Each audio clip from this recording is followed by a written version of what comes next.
2021 সাল থেকে আমি বহুবার শুনেছি যে হানি নাটসে ডিসকাউন্ট দেন ডিসকাউন্ট দেন ডিসকাউন্ট দেন। আমি কখনোই ডিসকাউন্ট দিতে পারিনি, কারণ বাদামের প্রাইস বাড়তে বাড়তে 1200 টাকার হানি নাটস হয়ে গেছিল 1500 টাকা। এই প্রথম বাদামের প্রাইস কমছে। কেমন? এই প্রথম বাদামের প্রাইস কমছে। সো না খাও, এই প্রথম বাদামের প্রাইস কমছে।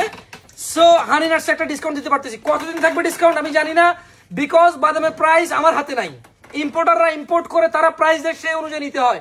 বিভিন্ন কোয়ালিটির বাদাম আছে, বিভিন্ন সাইজের বাদাম আছে, বিভিন্ন দেশের বাদাম আছে। Country wise, quality wise, size wise price হয়। সো এখন সবগুলো বাদামেরই মানে যেটা হাই কোয়ালিটি সেটা অনুযায়ী প্রাইস কমছে, মিডিয়ামটা মিডিয়াম অনুযায়ী প্রাইস কমছে, লোটা লো অনুযায়ী প্রাইস কমছে। মোটামুটি সবগুলো বাদামের প্রাইস কমছে। সো হানি নাটসের প্রাইস কমানো যেতে পারে যতদিন পর্যন্ত প্রাইস কম থাকবে। আচ্ছা, এটা ভালো কথা। যদি আমাকে বলেন যে আনুমানিক, এইটা আমার ছোট্ট ব্যবসায়িক অভিজ্ঞতা থেকে বলি, বাংলাদেশে আসলে কোনো কিছু কমলে কম কমে, বাড়লে বেশি বাড়ে। কমলে অল্প সময়ের জন্য কমে, বাড়লে বেশি সময়ের জন্য বাড়ে।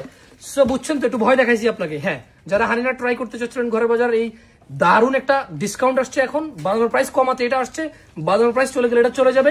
নিশ্চিন্তে সংগ্রহ করতে পারেন ঘরের বাজার থেকে।